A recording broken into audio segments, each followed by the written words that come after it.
हमने लास्ट में हमने ये पढ़ा था कि वेक्टर्स क्या होते हैं, उनका पूरा डिटेल पढ़ी थी। आज हम ये देखेंगे कि वेक्टर को रिप्रेजेंट करने के लिए हमने एक सिस्टम पढ़ना है और उसका नाम है कार्टेशियन कोऑर्डिनेट सिस्टम। तो कार्टेशियन कोऑर्डिनेट सिस्टम क्या होता है, पहले ये देखें बच्चे।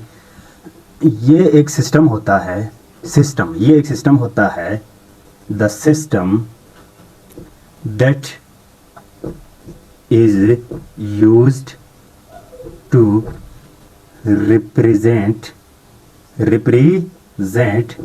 a vector in 2D or 3D। मैंने कहा the system that is used to represent a vector in 2D or 3D।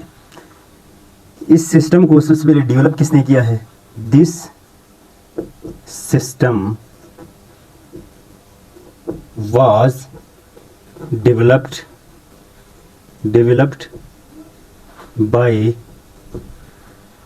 a French mathematician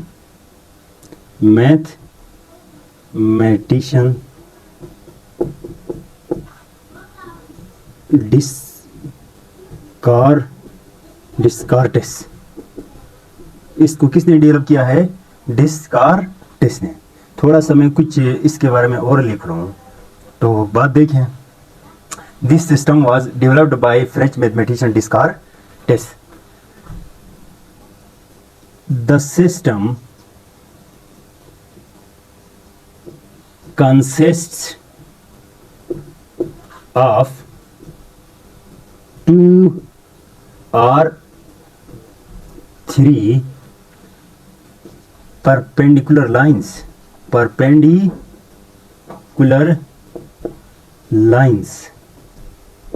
और इन तीन द सिस्टम कंसिस्ट ऑफ 2 और 3 परपेंडिकुलर लाइंस। ये सिस्टम 2 या 3 लाइनों पर मुश्तमिल होता है। ज़रा देखें किस तरह। 3 लाइनें कौन कौन सी है? एक को मैं कहूँगा एक्स एक्सिस, दूसरे को मैं नाम दूंगा वाई एक्सिस और तीसरे को मैं नाम दूंगा जी एक्सिस। एक्स एक्सिस क्या होता है? वही कौन सी लाइन है? The horizontal line. Y axis the vertical line.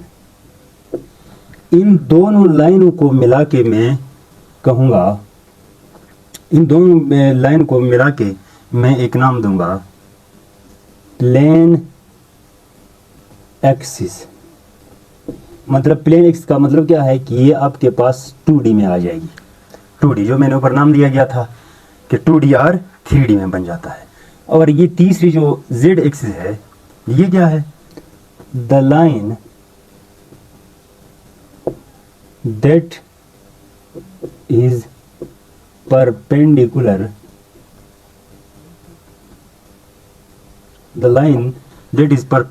to both x and y axis। ऐसी लाइन जो x और y एक्सिस दोनों के लिए किस में हो? परपेंडिकुलर में हो।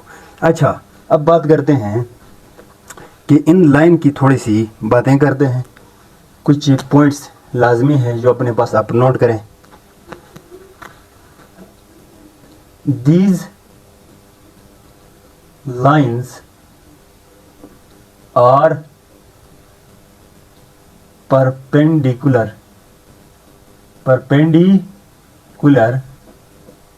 to one another। ये सारी लाइनें जो तीनों लाइनें हैं ना, ये तीनों आपस में परपेंडिकुलर हैं। वर्ड परपेंडिकुलर का मतलब क्या है? Theta is equal to 90 degree.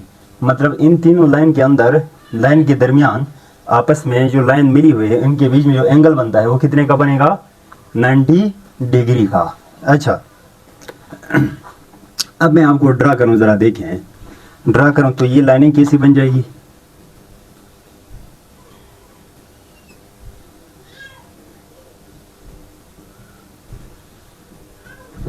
ये आपके पास x और ये आपके पास y, ये x नेगेटिव जिसे x प्राइम कहूँगा और ये y नेगेटिव जिसे y प्राइम कहूँगा। तो ये x एक्सिस और ये आपके पास y एक्सिस आ रही है। अब देखें मैं अगर z एक्सिस बनाऊँ तो z एक्स क्या होगा, एक्स वाई, याद रखें एक्स वाई 2D में होते हैं। 2D प्लेन एक्सिस क्यों कहा है, मतलब ये x और y प्लेन के ऊपर आ जाएगी, प्लेन के ऊपर। ये आपके पास व्हाइट बोर्ड है, ये व्हाइट बोर्ड है, व्हाइट बोर्ड एक प्लेन है। प्लेन का मतलब इस व्हाइट बोर्ड की लंबाई और चौड़ाई पे आ जाएगी। लेकिन याद रखें ये z एक्सिस या तो आपकी तरफ होगी या तो एंड टू द बोर्ड होगी। अब जरा देखें मैं y एक्सिस भी ड्रा करूं तो कैसे ड्रा करूं, मैं आपको एक डायग्राम से समझाता हूं, जरा इसको देखें गौर से। इस डायग्राम से आपको वाज़ेह हो जाएगी कि z एक्सिस कहां पे आ रही है। अच्छा देखें, ये आपके पास एक पॉइंट है, ये आपके पास क्या है, एक पॉइंट है।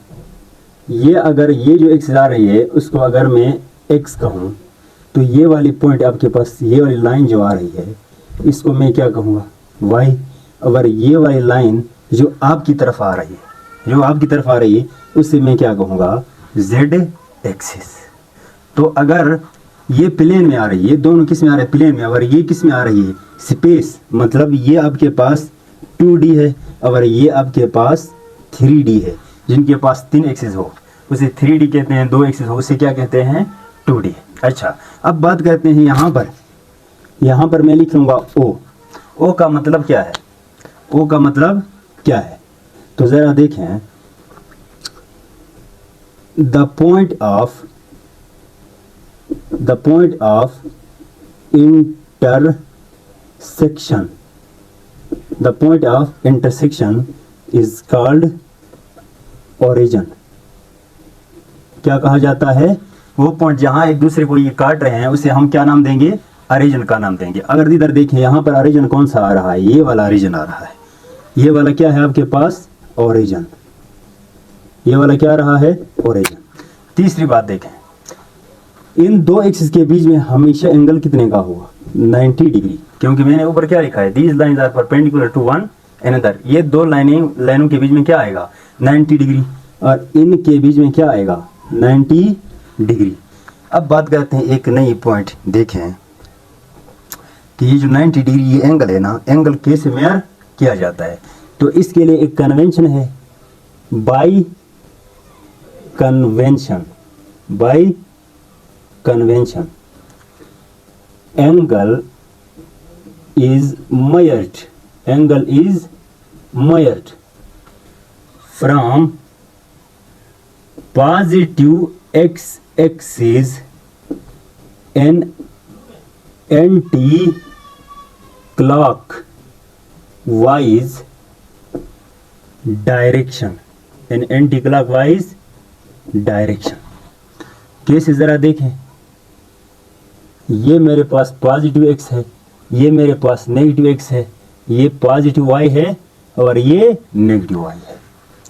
अब देखिए यहाँ से एंगल को कहाँ से मेजर करना, फर्ज करें मेरे पास एक वेक्टर ये आ रहा है जिसे मैं a वेक्टर का नाम दूंगा। तो एंगल कहाँ से मेजर करना है, पॉजिटिव x से एंटी क्लॉकवाइज। तो यहाँ पर ये आपके पास एंगल थीटा बन जाएगा। इसी तरह मैं अगर मजीद इसको लाऊं यहाँ पर तो एंगल कितने का बनेगा, 90 का। अगर ये यहाँ पर आ रहा है तो एंगल कितने का बनेगा, 1। यहाँ से लेकर यहाँ तक आपके पास कितने का एंगल बनेगा, 180 डिग्री, क्योंकि स्ट्रेट लाइन आ रही है। और इसके बाद मैं यहाँ से यहाँ ले आऊँगा तो यहाँ से लेकर यहाँ तक आपके पास कितना बन जाएगा, 270 डिग्री। और इधर इससे लेकर मैं यहाँ तक आऊँगा टोटल तो बन जाएगा 360 डिग्री। कहने का मतलब ये है ना, कहने का मतलब ये है कि आप हमेशा एंगल को पॉजिटिव एक्स एक्सिस से एंटी क्लॉकवाइज डायरेक्शन में लेते हैं। ये कन्वेंशन है, ये क्या है हमारे पास, एक कन्वेंशन है। Angle is measured from positive x axis and anti clockwise direction. तो ये था हमारे पास कार्टेशियन कोऑर्डिनेट सिस्टम।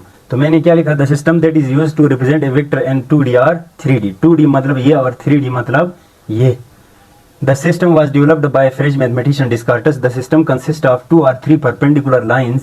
2 भी हो सकती है और 3 भी हो सकती है। मैंने कहा इन लाइनों का नाम जरा देखें। X axis the horizontal line, x x का मतलब क्या है? Horizontal line. यहाँ व्हाइट बोर्ड की तरफ देखें तो एक्स एक्सिस ये आएगी और वाई एक्सिस ये आएगी और जेड एक्सिस आपकी तरफ आएगी या एंड टू द बोर्ड आएगी।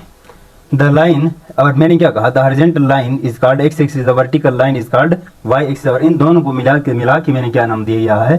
Plane axis. अब जेड एक्सिस की बात करें, the line that is perpendicular to both X and Y axis. ऐसी लाइन जो एक्स और वाई दोनों के लिए परपेंडिकुलर, उसे क्या नाम दिया गया है? Z axis. These line are perpendicular to one another. याद रखना इन तीनों लाइन के बीच में हमेशा एंगल कितने का होगा? 90 डिग्री होगा। The point of intersection is called origin. Bye convention angle is measured from positive x axis and anti clockwise direction. तो यहाँ तक था। इसके बाद हम स्टार्ट ये करेंगे ना कि आप कोई तरीका बताएं जिससे हम वेक्टर को रिप्रेजेंट करें। कहाँ पे? कार्टेशियन कोऑर्डिनेट सिस्टम में।